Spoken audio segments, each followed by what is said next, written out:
Good afternoon, everyone, and welcome to First Metro Security's Strategy and Outlook Briefing. Thank you for joining us today. I am Munaf Pangatungan, and I'll be your host for this session. Today, we will walk you through the latest market outlook and give you an update on First Metro Security's strategies as we close the third quarter of the year. We will also share how the strategies can help guide your investment decisions in the months ahead. Before we start, allow me to share the disclaimer for a few seconds.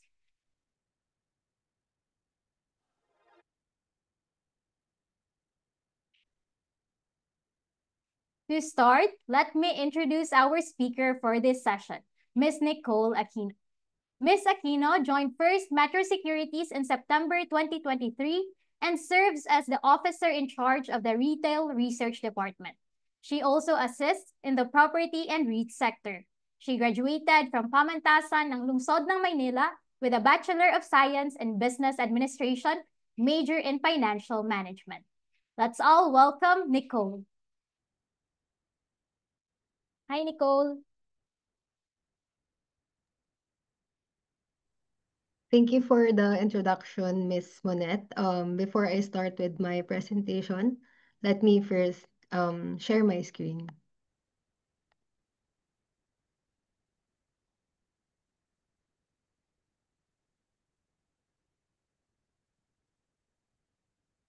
Is my screen visible na po? Yes. Okay. Thank you for that. And hello again, everyone who are tuned into our event. So, as you can recall, we had a Trader's Playbook around June 2025. And the title of that presentation is Barbell Playbook Strategy. So, this time around September 2025, we are presenting an update to that strategy, and we're calling it an update to our barbell playbook strategy. So just to share a snapshot of what happened to the index from the beginning of the year up to now. So year to date, the PSEI declined by 8.14%. And as you can see here, most of the deep plunges of the market was mostly because of Trump tariffs as well as expectations of bad economic data. But even then, we would like to reiterate or maintain our end 2025 target range. And our base case is around 5.8, and that would factor in a potential US recession. And our bull case is at 8,000. For our base case, we are keeping 6.9, and we haven't changed any of our estimates, even in view of the Trump tariffs. So just to discuss the common factors or what drove the underperformance of the PSEI. And these are a combination of domestic and external pressures. So what really impacted the market, as we have seen with the PSEI's movement, was primarily the tariffs. So US tariffs on the Philippines exports turned out to be higher than expected. So initially, we thought that as an ally of the US, we wouldn't be impacted with any of the tariffs, and we mostly expected them to be imposed with their trade partners. But what happened is we currently have a 19% tariff, and another pending concern for us is if Trump decides to put tariffs on semiconductors as well. And this would be somewhat of a concern to us because it is one of our major exports. But that remains to be seen. And then another issue or factor that have weighed on the index is your regulatory risks that weighed on specific sectors. So as we know, around June, so there was talk of a potential ban on the online gambling or online gaming, and that specifically affected certain stocks, which used to be the darling of the market before, and that resulted to a heavy sell down of that sector. And then come another month or week, the Konektadong Pinoy bill then was has lapsed into law, and that also raised concerns for your telco names. So nagkaroon ng two problems on the sectors, and this is because of regulations, and that resulted to heavy sell down on your specific sectors. And then another factor that we have seen that caused the underperformance of the market was the weaker peso. So the BSP kasi, 'di ba? The BSP has been cutting rates ever since the year began. And yung Fed, they have been steady for long, but they only started to cut rates in their September meeting. And as a result, that resulted to a narrower BSP Fed interest rate differential. So before nga nung September cut, yung differential ng BSP and the Fed, umabot tayo ng 50 basis points. So nag-cut si Fed now, we are now at 75, but we prefer this to be wider, and that would be better for the Philippine peso. But because of that nga, that resulted to a weaker peso, and in turn, that's also negative for the market. And then another pressing issue is yung sa controversies surrounding the misuse of government funds. So mainly that affected investor confidence, both local as well as foreign, because they don't know what direction is the market heading to with this corruption issues. And then lastly, another factor for the underperformance of the market is the expectations of a weak GDP for 3Q. And this is naka-affect din dito yung recent typhoons, which resulted to large amounts of losses. So that could potentially impact yung resulta ng 3Q GDP. So those factors have heavily weighed on the market, which is why we're trading at around medyo nabutas na yung support natin, nasa 5,000 na. But even then, we would like to highlight our playbook strategy of growth and yield. So, just to recall and refresh kung ano ba yung strategy namin. So, we're calling this a barbell playbook, and it has two sides to it. So, you have your go large and cyclical names. So, that would include your BPI, Jollibee, SM, SMPH, Land, and BDO. So these names actually cover 50% of the index. And again, we recommended them once we are recommending them, or sinabi namin na they're good to accumulate kapag ka nagkaroon ng potential recovery for the index. And then on the other side, we are also recommending dividend plays. So obviously, they are your high dividend paying counters, and they are expected to outperform in a slowdown scenario due to yield repricing and stable income generation. So we did the back test on our strategy, and we studied how they played out against the PSEI. So as you can see here, our barbell playbook strategy has outperformed the market by a lot. And then if you would look at it on an individual basis, so the go large and cyclical names, since they mirror the index, we expected them naman to not perform as good. But looking at your dividend plays, which mostly includes the REITs, with the addition of Pure Gold, PLDT, and Wilcon, it has an average return of 19.1%. And if you would include yung dividends for total return, that would have given you 23.4% gain. So we recommended this names no April 2022, and if you continued to hold them until the last September or yesterday, that would have given you that much of a return. And comparing that sa performance ng PSEI, we can see na there are really select names even in this kind of environment. So, barring a recession in the US, we are actually seeing the market to be better than what it is for the next 3 months.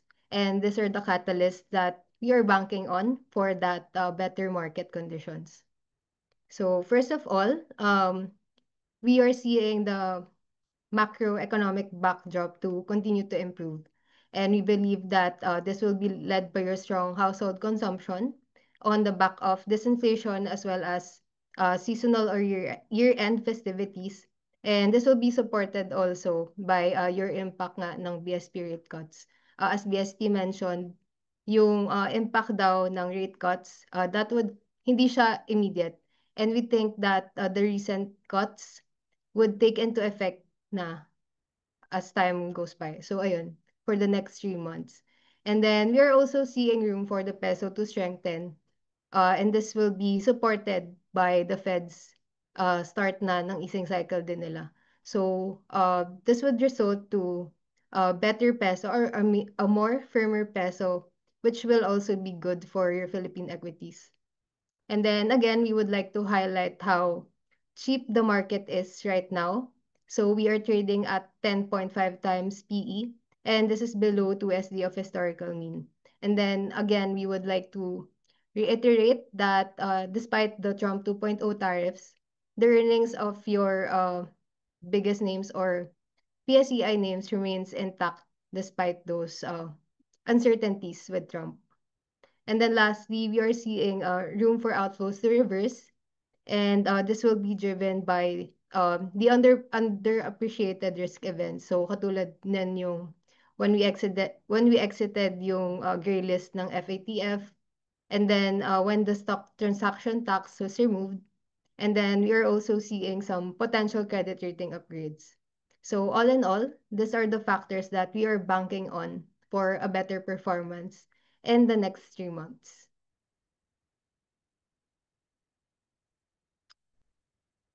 So ayun, how do we position in view of what was discussed?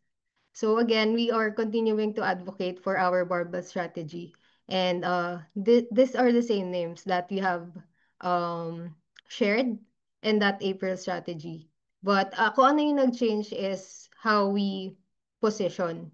So right now, since your dividend plays have already rallied, for us, mas better to buy them on pullback now. And then for your go large and cyclical names, since they are really cheap right now, and if you would buy them at current levels, that would give you a lot of upside. Since we know cyclical naman sila and mababa now, but we know that once the economy improves, they will also rally in relation to the market. So for the go large and cyclical names, we recommend accumulating them now. So that would include BPI, Jollibee, SM, SMPH, Ayala Land, and BDO. And then we recommend buying on pullback for our dividend plays, and that would include your Pure Gold, MREIT, PLDT, AREIT, Wilcon, and RCR. So just to discuss the stocks that we cover under the Go Large and Cyclical and why we like them. So first on the list is Ayala Land, and our target price is at 35 pesos, and we have obviously a buy call on it. And then this is mostly the highlights of our 2Q update.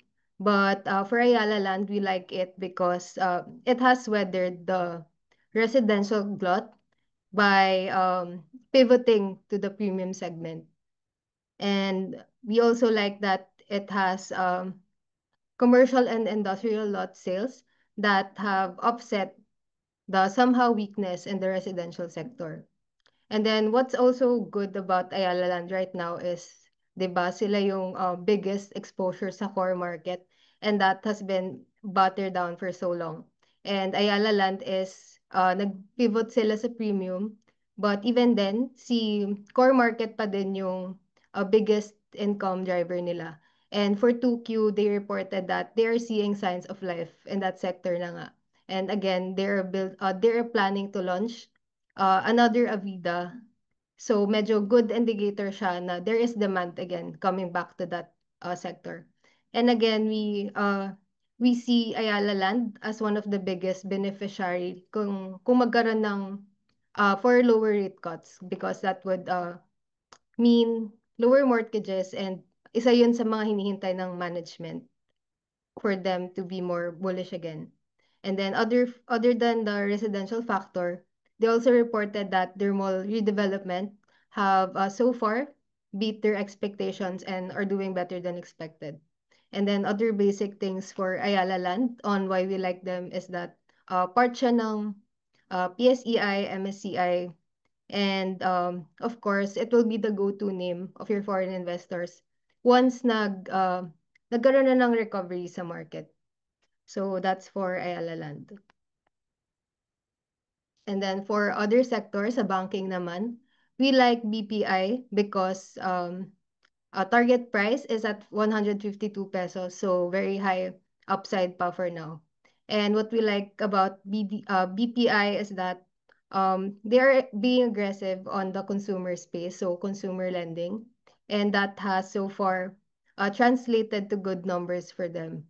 So as we know nga, that consumer spending is improving and naging focus siya ni BPI with their credit card promos, and it has produced good results for them. So that actually inflated their OPEX a bit, but it has proved to be a good strategy for them. So that's one of the reasons why we like BPI. And then on the other hand, we like BDO naman because it also has an expansion story, but si BDO naman is, ang strategy nila is expanding geographically, so building more branches, and that would um, lead to higher volumes for BDO. And then concern din for them is yung OPEX, but since strategy siya ng BDO, parang pains right now, but they're expecting higher returns from this. So for BDO, our target price is 170 pesos. And then JFC naman, we also have a buy call on this, and our target price is at 330 pesos. So again, we think na Jollibee would be one of the beneficiaries of seasonal spending. And again, we would like to highlight good top line growth. And even if may challenges dun sa recent acquisitions nila, their domestic business has been proving resilient. So ayun pa rin yung biggest driver for JFC. And we would just like to highlight as well that when you say JFC right now, you're not just referring to the Jollibee Chicken Joy. You're also factoring in the other names on the Jollibee brand, and it has been growing na. So we like Jollibee for that reason. And then for SM naman, our target price is at 1,030 pesos. And for this stock, we like it, and we see this as a proxy for your market recovery. And this is because the segments which are also performing well mirrors all of the main segments of the country. So isa si SM sa nakikita namin magre-rebound once umokay na yung cycle ng market. And I think this is the last topic for the Goldards and Cyclical. So SMPH, our target price is at 32 pesos. And for SMPH, we highlight, or we like it for its malls businesses. And this is our topic amongst developers. Firstly, because of its high liquidity and investor access to, as it is a part of the MSCI tsaka PSEI. And then we also like SMPH kasi even if the residential is dragged down a lot, actually yung earnings ng SMPH, around 80% ng EBITDA nila comes from the malls business, and this is a recurring income. So even if medyo trapped yung cash nila sa residential, recurring pa din yung natatanggap nila, and this is what is driving yung earnings ng SMPH. And then we are seeing the pivot to high-end as an upside for it, even if it remains to be seen right now. So again, these are the stocks that we like. And then you can take a screenshot of our stock picks, or we can also send the slides if you would ask. But the 12-month target, ito yung nakikita namin na fair value of the stocks. And then this is your close price. So 26 September 26. And then if you would buy at current prices, this is how much upside you would receive. So imagine almost 40% gain if you would buy the stocks. And then if they improve, ito yung how much you would earn. But again, hindi immediate yung nakikita naming returns for them since that would require a 12-month hold. And then for your dividend plays naman, not as high upside as your gold or cyclical, but again, we recommend buying them on lower prices compared to our 12-month target. So that's for our stock picks table. And then also sharing a summary of economic forecasts. So this is from DBS or the Development Bank of Singapore. And they are our research partner. And these are their forecasts for key data releases. So that's pretty much everything on our update to the Barbell Playbook strategy. Thank you for listening. Thank you, Nicole, for sharing the updates of the market outlook and First Metro Securities strategy. So this will definitely guide our investors in their investing journey. And we will open the floor for your questions, so please feel free to send them through the Q&A box as we go along. And our team will address as many as we can toward the end of this session. Now, let me introduce the panelists for this session. Ange Bakay is an alumna of the University of Santo Tomas, wherein she finished her bachelor's degree in business administration, major in financial management in 2018. She entered the corporate finance industry in 2021 as a research analyst at a fintech firm, where she was exposed to different sectors in the market. Ange joined First Metro Securities in 2024 to pursue a career in equity research and expand her knowledge in the local capital market. She recently passed the Society of Technical Analysts Certified Technical Analyst program, which equipped her with additional knowledge on technical analysis. She is currently under the institutional department where she covers the consumer sector. And we have also Kyle Garcia. He graduated as a cum laude from the Ateneo de Manila University with a degree in psychology and minor in finance. Before joining First Metro Securities as a research associate, Kyle interned in a top local asset management firm and a proprietary trading company. Currently, he covers conglomerates and gaming companies. And lastly, we have Sam Patricio, an alumna of the Ateneo de Manila University, where she graduated with bachelor's degree in economics under the honors program in 2022. During her undergraduate years, she completed 3 research internships studying relevant issues in economic development, including one at the National Economic and Development Authority. In 2024, Sam joined First Metro Securities as an equity research associate in the institutional department, where she helps generate ideas on companies in the banking and telecommunication sectors. So now let's start with the first question. So this is for Kyle. Okay. When do we buy into the market index? Well, as mentioned by Nicole, we think that actually at current prices, these are already good points for entry. But if you want to look at this technical perspective, as the recent breakdown 6,000 level, we think that the next support is around the 5,800 level. So not too far from where we are right now. So we think that from around 5,900 to 5,800 level, these are good attractive levels already to enter, especially for long-term investors with a 12 to 24-month time frame. Thank you for that, Kyle. So to reiterate, this level is already a good time to enter the market index. Moving on to the next question, and this is for Nicole. Which stocks have the best paying dividends? Thank you, Ms. Monet, for the question. So again, as I have presented in the strategy earlier, we recommended dividend plays nga. So that includes your REITs, and that would also include Pure Gold, Wilcon, and PLDT. But again, since I cover or I help out in covering yung REITs, bias ako sa REITs. So kung dividends, I recommend MREIT, AREIT, and RCR for dividend pays. Okay, thank you for that, Nicole. Moving on to the next question, and this is for Kyle. How about outlook for the energy sector? Well, thanks for that question. We are long-term constructive on the energy sector. So this will mainly be driven by the continued increase in electricity consumption. So over the past 5 years, local electricity consumption has grown by 3 to 5%.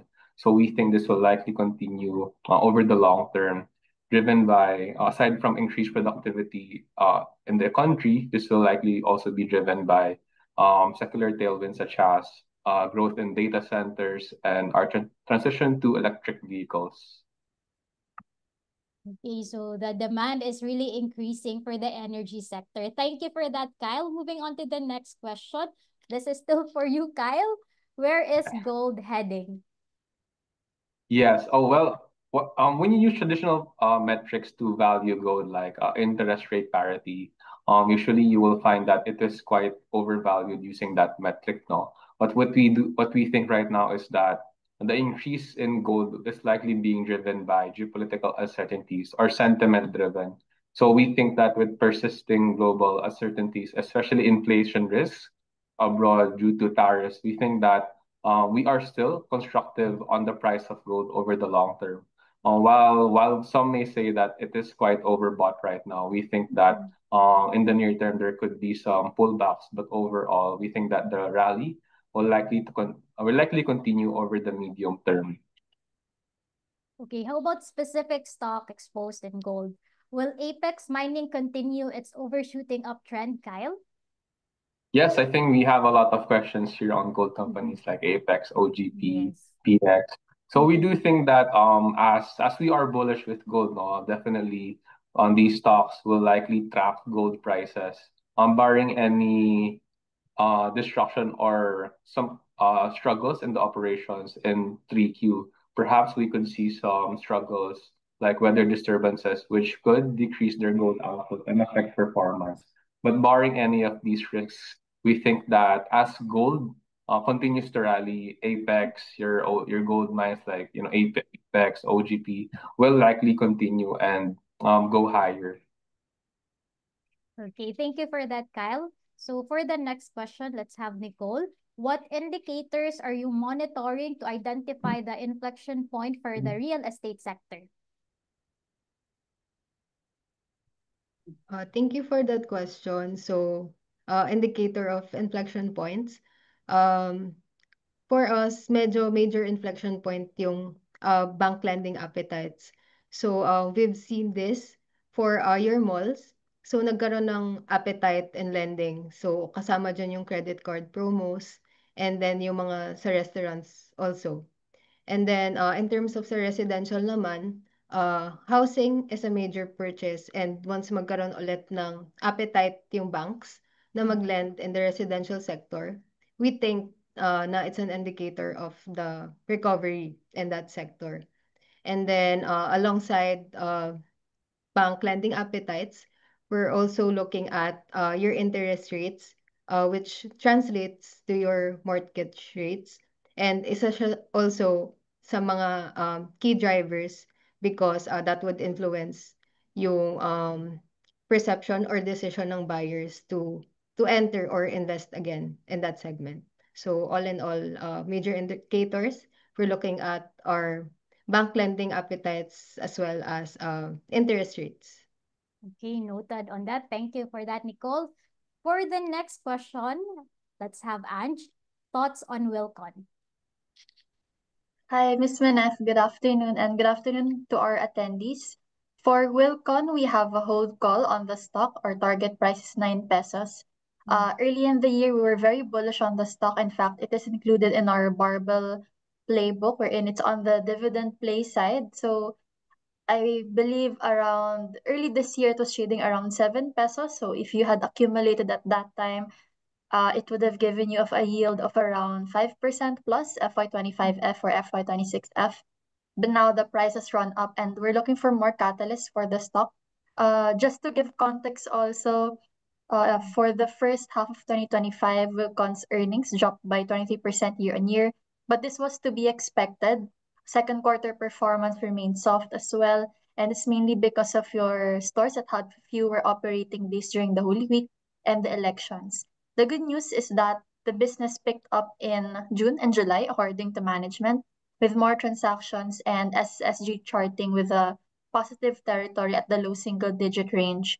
For now, we're keeping our forecasts unchanged while waiting for clear signs of recovery for the stock and for the overall home improvement sector as a whole. By the way, Ange, may follow-up question pa din dito for Wilcon. Not really sure why Wilcon is still included on your recommendation. Dividend yield is still below the bond yield. Your insights?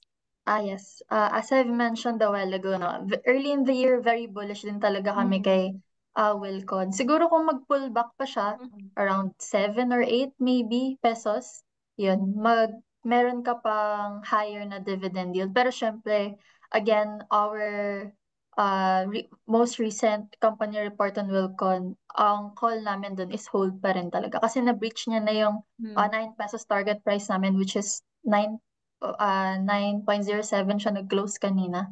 So yun, hold muna for Wilcon. Thank you for clarifying that, Ange. Next question for Kyle. How about AC? Yes. Oh, well, we think that AC will also be a beneficiary of once the market upturns now. Mainly why AC is underperforming compared to, say, SM is mainly because there are overhangs on the two main out of the four main core segments, such as ASEN and Globe. I think Sam can answer Globe for later, but this is mainly related to KPA, right? But for ASEN, there has been struggle mainly due to the overhang on the SRO, which has dragged also the performance of ASEN, right? So that's also answering some of the questions here.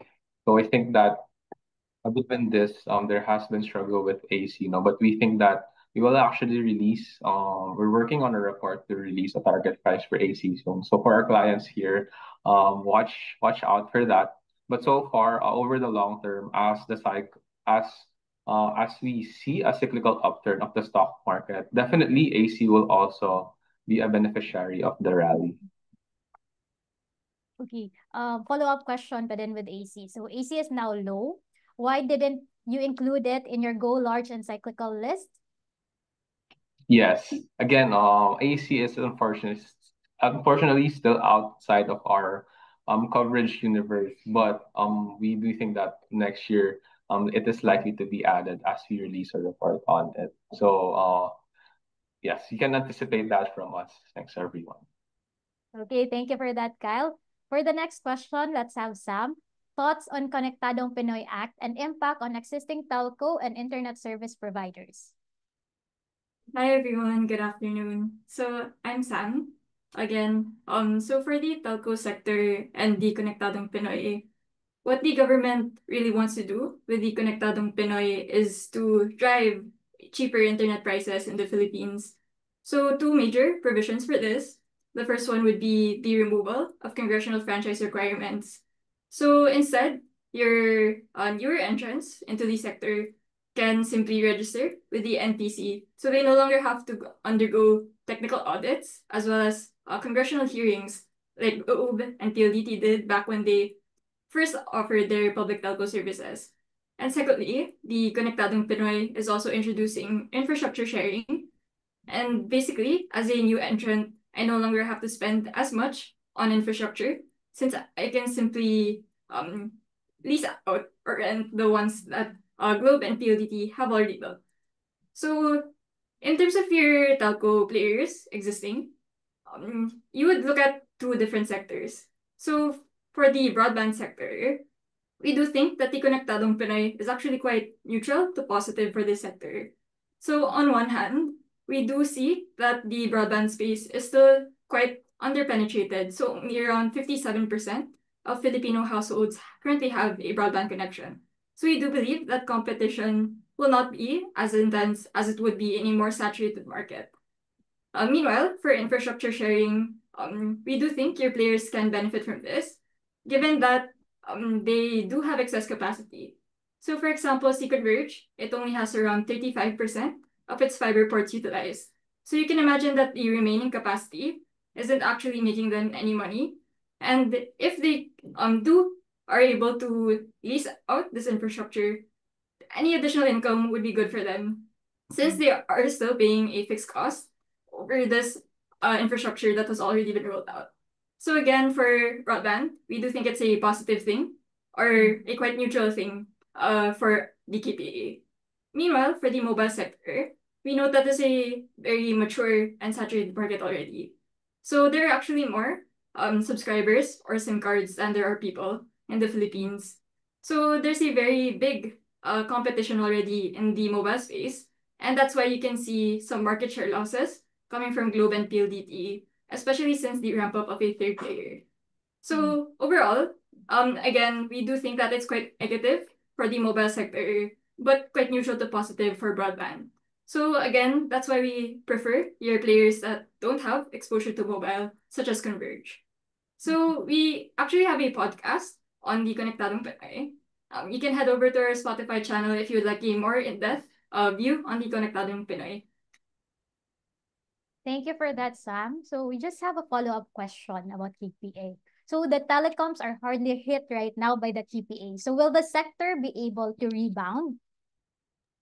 We also think that your telecoms actually have opportunities under the Konektadong Pinoy.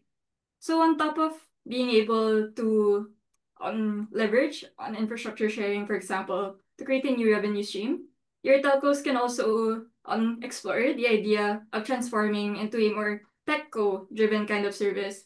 So for example, if they decide to expand outside of your traditional telco services and focus more on value added, things like expanding their digital infrastructure or their digital ecosystems beyond their current telco services, we do believe that they can transform and uplift themselves from competition. Thank you for that, Sam. Moving on to the next question. This is for Nicole. Why are you not suggesting Citicorp REIT in your REITs that you like, Miss Nicole? Thank you for that. And I actually received that question a lot of times. But would just like to point out that just because wala sila sa topics namin doesn't mean pangit na sila. We're just picking what we like best. And CC REIT kasi it doesn't jive with our strategy, with how we pick REITs as our topics. So, again, what's different with C-REIT kasi is that hindi ganun ka-visible yung infusion plans nila, unlike the REITs na nasa topics namin. And I think for C-REIT, medyo stable yung dividend payout nila kasi nga renting ng land, but not much upside compared to your other REIT players na makikita mo talaga yung infusion plans nila.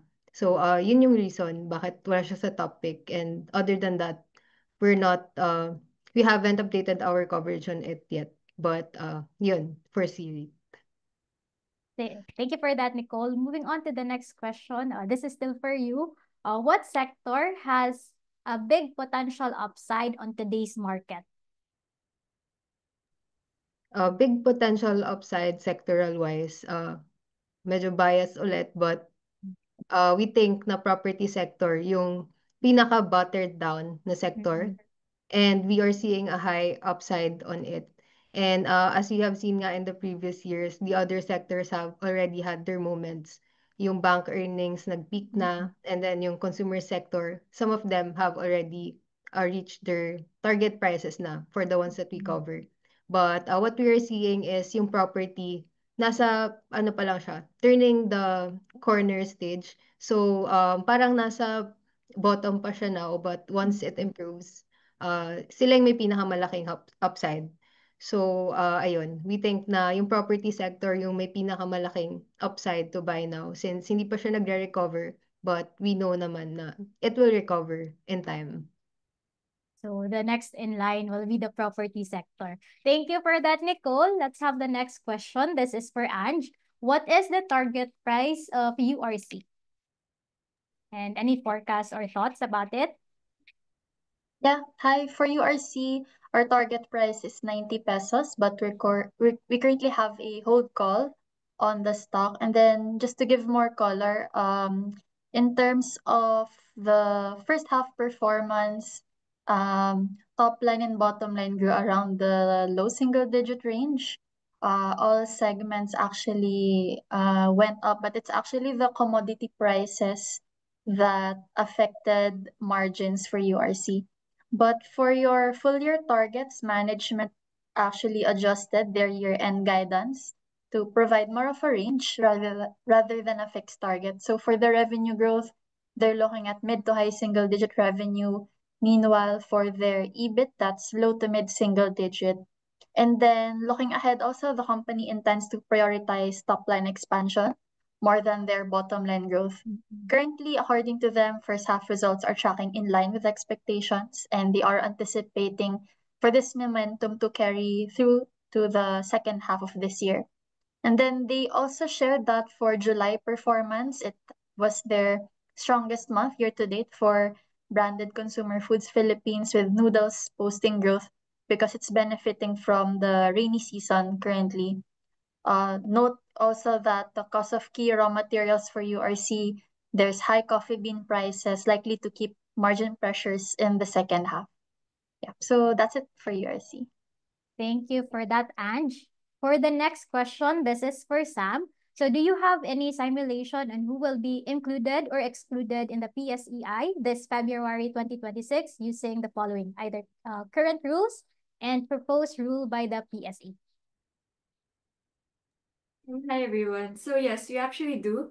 We have conducted simulations for February 2026. And for if we use the current rules under the PSE, we see RCR being your first line to enter the index. So RCR currently ranks 22nd according to our simulations.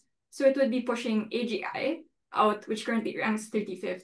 And we also note that if AGI continues to trade around current levels until year-end, it is likely to drop to 37th place. So this would really secure RCR's entry into the index. Meanwhile, for the revised policy, we do note that there's an additional candidate that will enter, and that is actually AP, or Aboitiz Power. So AP, as well as RCR, will be entering, and AGI, as well as SMC, might exit the index. So under the revised policy that they're proposing, see AGI and SMC kasi, they both fail to meet the new liquidity requirements, which is an additional baseline requirement on your average daily turnover value. Meanwhile, CAP is now eligible to enter due to the expanded free float rule. So they're proposing a minimum of 15% instead of 20% for companies with a market cap above 120 billion pesos. So that's it for the index rebalancing forecast. So again, for the current policy, RCR in, AGI out. And for the revised policy, it would be AP and RCR in, but AGI SMC out. Thank you for that, Sam. And for those who want to know more about the PSEI rebalancing, we do have that on our podcast and as well as our research report. So just click the research tab both on our website and as well as our First Metro Set Go app. For the next question, we'll have it for Nicole. Kindly provide color on why the yield of the top REITs are near risk-free rates.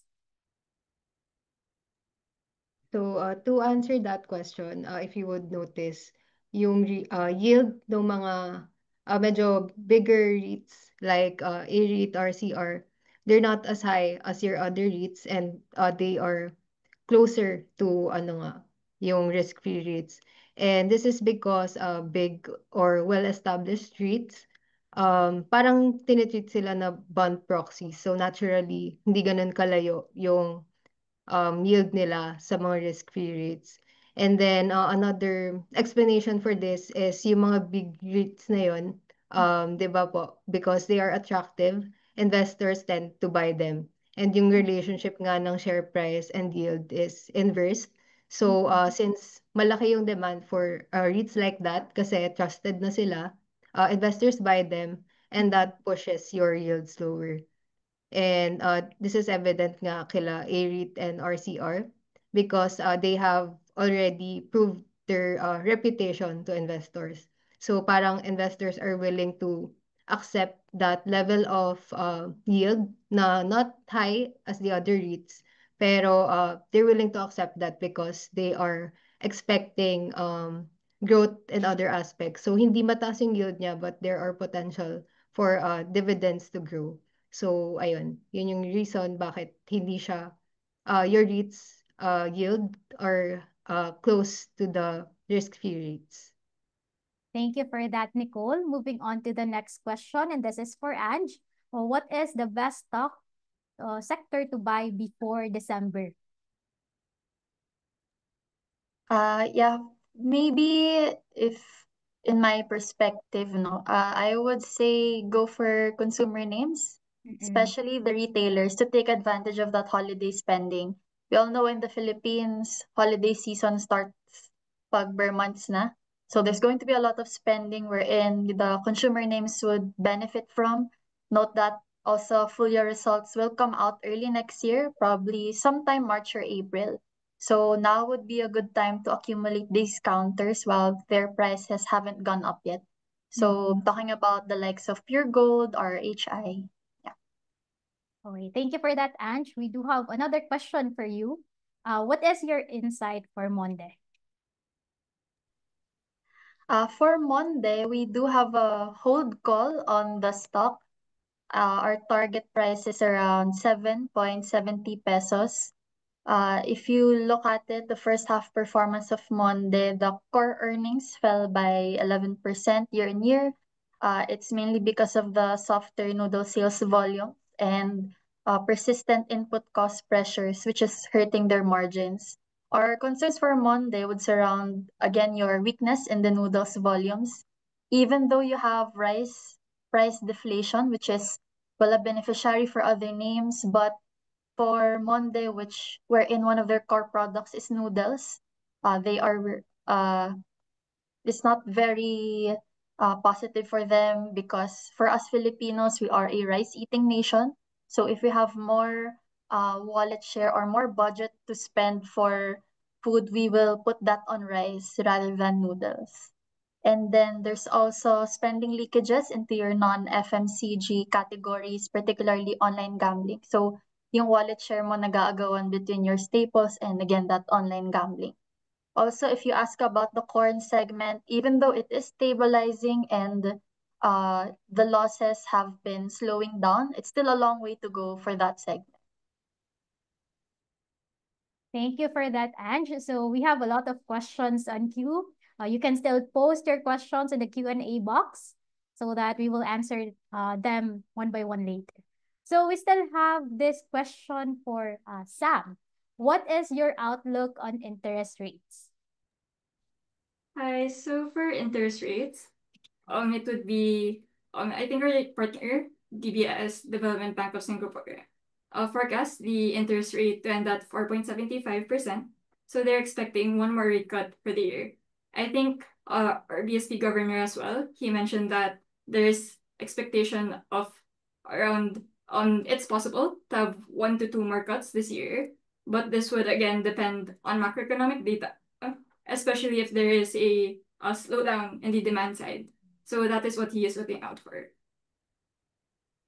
Thank you for that, Sam. Moving on to the next question. This is for Kyle. Market is at 5,900 level now. Is it okay to buy AC, SM, and SMPH now? Definitely. As mentioned in the first question, we think that 5.9 to 5.8 are already attractive levels to enter, especially for long-term investors. This is as we think that a lot of the sell down really is being driven by sentiment, and any improvement in the outlook right now and the sentiment of of of the traders and investors could lead to a potential bounce. And should this be sustained, maybe even a rebound and a continuation of the rally. Thank you for that, Kyle. For the next question, and this is for Nicole. Our index is on a downward trend currently, down by negative 8% year to date for the next 3 months. Where do you think the catalyst will come from? I think one of the major reasons of the index's outperformance is yung sa controversies talaga on local front as well as yung kay Trump. So, siguro more clarity on those issues would be better for our market. Also, yung sa currency din, if the peso would improve, that would be good for our market as well.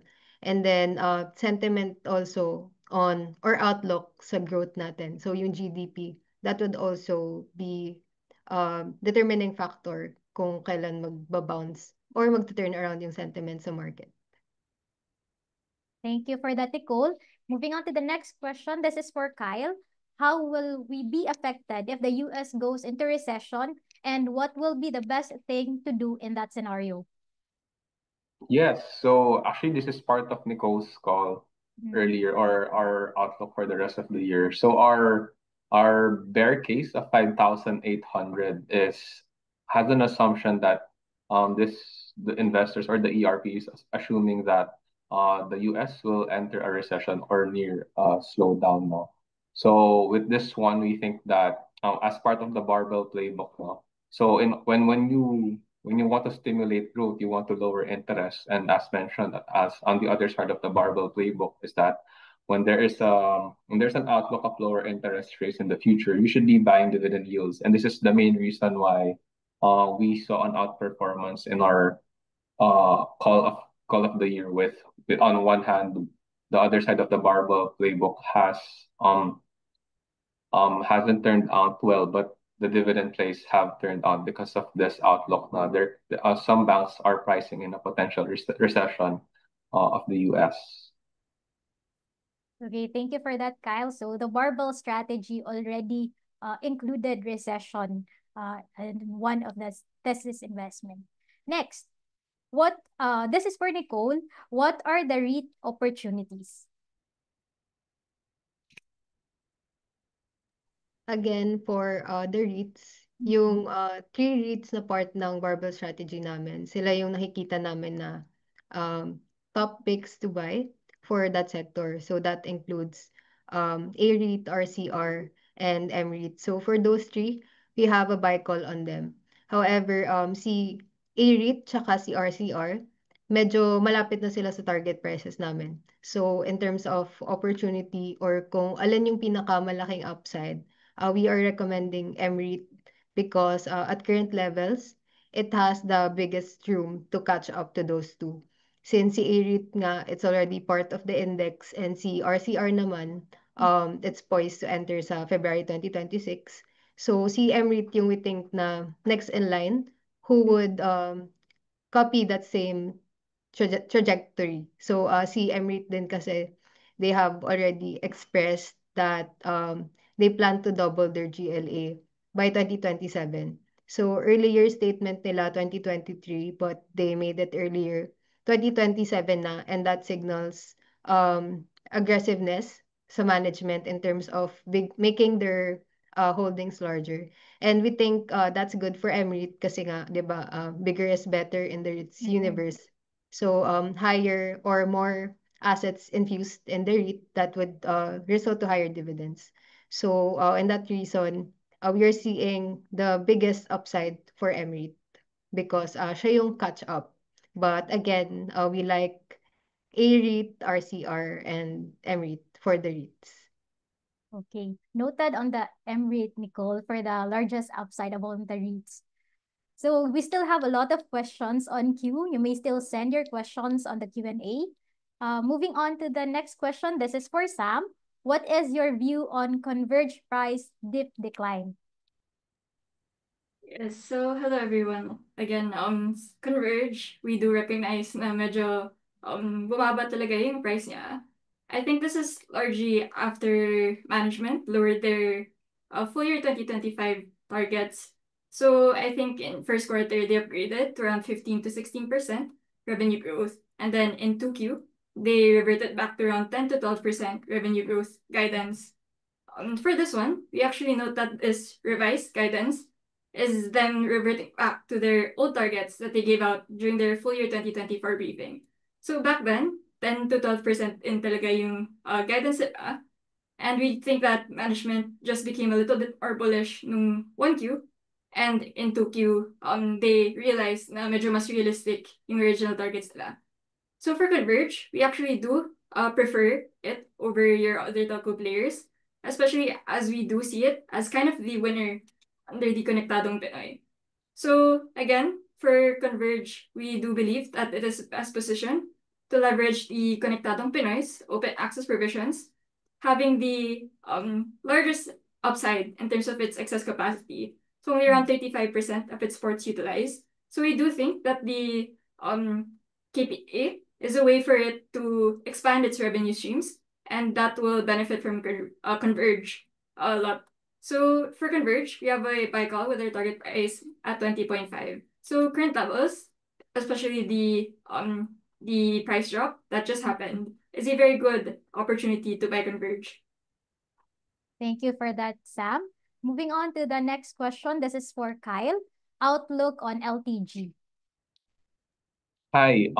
We don't necessarily have an outlook on LTG, but we think that we're quite positive on LTG right now, given that we are seeing some nascent signs of recovery in the cigarettes section. As over the past 2 to 3 years, the cigarette consumption in the country has slowly gone down. But in 1H25, this has shown a slight recovery. So we think that potentially there is a bottoming already, and we're seeing some recovery already. We think that potentially, with the over the last few quarters where inflation was pretty stable, maybe there is already a spending power to purchase some of these products. So overall, we think that LTG is also the recent rise of LTG also is mainly due to lower interest rates, since LTG is mainly known as a dividend player now. So with our outlook of a of an outweight on dividend names, we are still positive on LTG also. Though as mentioned by Nico, it's not part of our coverage universe right now. That's why it's not in our barbell playbook. But so far, we also like LTG due to its high dividend yield. Thank you for that, Kyle. So moving on to the next question. This is for Sam. Why PLDT over Globe, and then recommendation for TEL is hold, but in the dividend play portfolio, it has the highest upside. Why? Okay, so for PLDT and Globe, we actually have a hold call for both. So it's not necessarily PLDT over Globe right now. So again, we do continue to wait for the implementing rules and regulations of the Konektadong Pinoy before we fully reassess our call on these two counters. Again, the reason why they are on hold calls right now would be because the impact of the Konektadong Pinoy is expected to be mixed for both the broadband and the mobile sector. So for PLDT, around 50-50 yung revenue split niya between broadband and mobile. So while broadband will still be a bit positive, we think that the market share losses it's experiencing under the mobile sector may accelerate under the Konektadong Pinoy. Meanwhile, for Globe, we also have a hold call. Again, it's mobile to broadband split would be around 80-20 naman. So again, Globe would be more vulnerable to competition under the KPA. But again, we continue to reassess opportunities for both telco plays, which is why we put a hold call on both of them. Thank you for that, Sam. For the next question, this is for Kyle.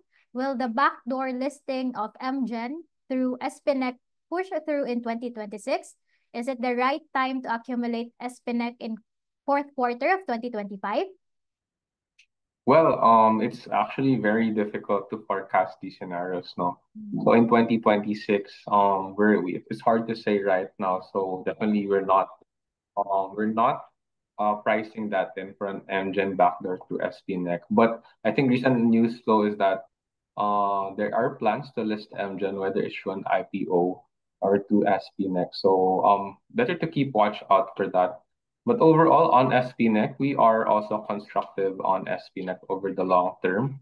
So we think that it's good to accumulate least on fullbacks, given that its principal sponsor now is Meralco and MGen also. So we think that with its huge pipeline of projects, we could see some upside with that as long as it's able to actualize those projects. No, so as mentioned, we're still on the lookout when are these power plants will start operate already. Thank you for that, Kyle. We still have another question for you. This is the question. Do you have insight or forecast regarding ASEN? And they have been on the downtrend for some time now. Is this still a good buy? Yes, what we are waiting on ASEN is for its projects to come online.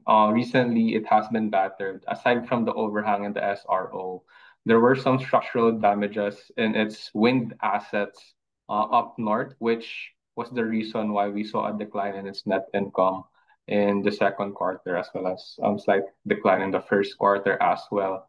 So what we want to see here is it is also a beneficiary of lower interest rates. And it has a very large pipeline of projects now.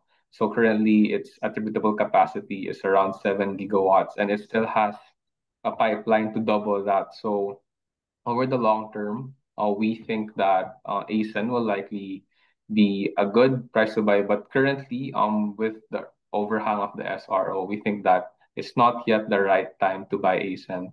But we do think that as when its assets start to operationalize, it could see that rebound. But right now, we're still neutral on ASEN. Okay, thank you for that, Kyle. For the next question, this is for Ange. Thoughts on RRHI? Yeah, for RHI, we have a buy call on the counter that's around at 45 pesos target price. And maybe I'll just share some highlights during their first half 2025 earnings. Their second quarter was a strong quarter.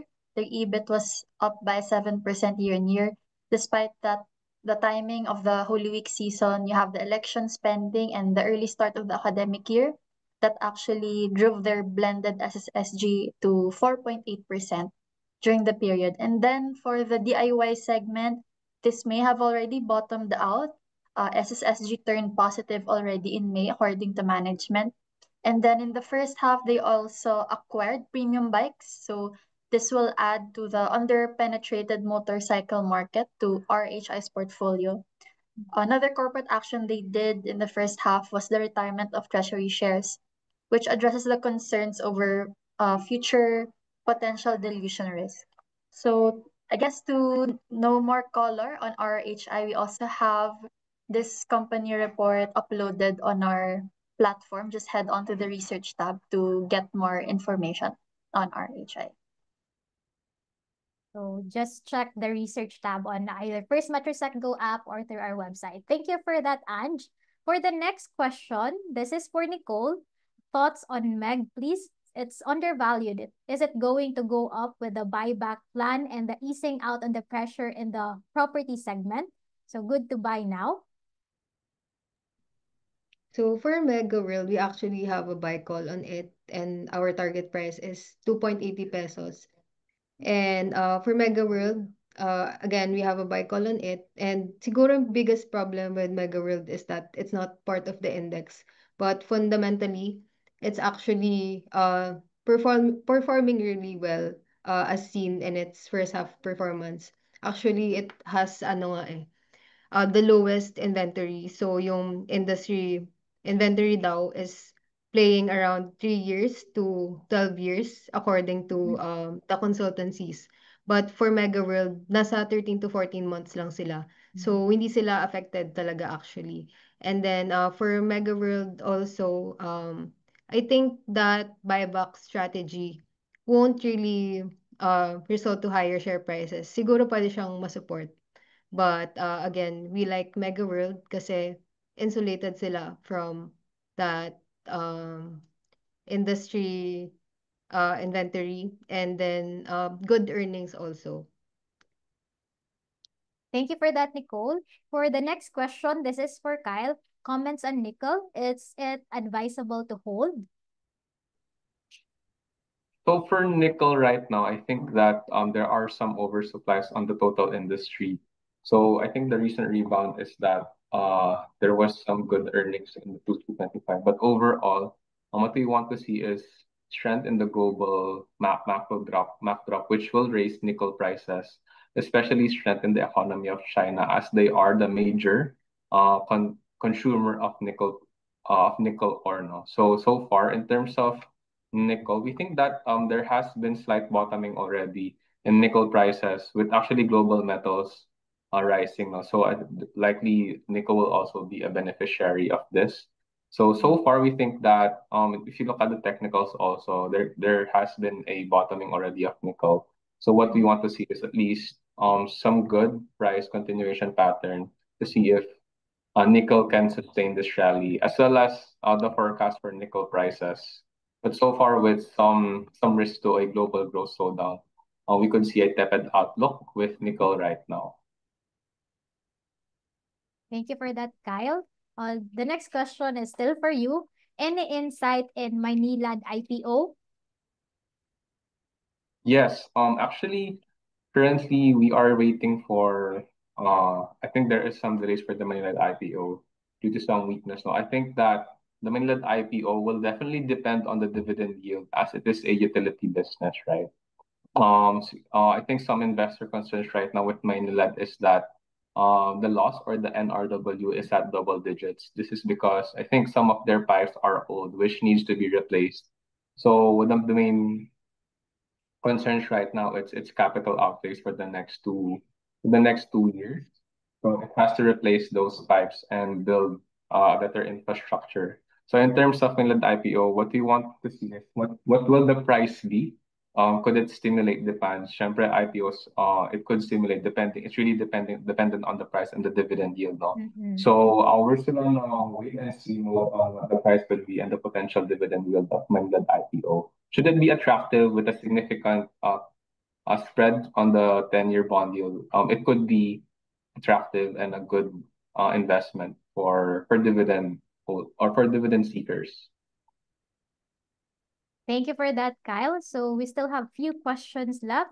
You still have the opportunity to ask question. Kindly just maximize the Q&A box for your questions. Moving on to the next question for Sam. What value did you give GCash in the valuation of Globe? For GCash, it actually accounts for around 36% of our Globe valuation. So our target price is at 1,830. For Globe, we do note that GCash has increasingly been driving its earnings. So as of 2Q25, GCash contributed 26% of pre-tax net income for Globe. And this actually more than doubled from the previous year's 12%. Thank you for that, Sam. The next question is for Nicole. What is the best strategy you can give to the investor in this kind of market? So strategy, for our strategy, of course, we still like, or we still see that appropriate pa rin yung barbell strategy that we have presented last April. So again, as I have presented sa first part of the event, ang strategy namin moving forward for the barbell playbook is that for your go large and cyclical names, we recommend accumulating them now while they're still cheap. And then for your dividend plays naman, we still have a buy call on them, but we would recommend or advise buying them on pullbacks. So ayun, we still like the barbell playbook strategy, and yun. Thank you for that, Nicole. And for this last question, top picks per sector. So let's start again with you, Nicole. So for the property and REITs, our top picks would be SMPH, Ayala Land. And then for the REITs naman, MREIT and AREIT and RCR. Then Ange. For the consumers, you go for Pure Gold, that's 49 pesos target price. How about Kyle? As part of our call, of course, we like SM, but in the future, we think we're also looking at AC at current levels. And lastly, Sam. So for the telcos, again, we continue to converge as the potential winner under the Konektadong Pinoy. And for banks, again, we go large and cyclical with BDO and BPI. Unfortunately, we cannot recommend Metrobank as we are part of the Metrobank group, but our research partner, the Development Bank of Singapore, does have a buy call on Metrobank as well. So that sums up our webinar. Thank you so much for all of your questions. And of course, thank you very much to our research analysts for gamely answering the questions. And to our attendees, we hope that you have gained valuable insights from our speaker and panelists for today's Equities on Focus webinar. So in line with this, we hope to get your honest review of the event so we can improve in our future sessions. Please scan the QR code being flashed on the screen or click the link that will be provided via chat box. Thank you once again for spending your afternoon with us. We hope that today's briefing gives you a clearer view of the markets and confidence in planning your next investment moves. On behalf of the entire First Metro Securities team, we appreciate your trust and partnership. Stay tuned for more updates, and we look forward to seeing you in our next briefing. Thank you so much, everyone. Have a great day.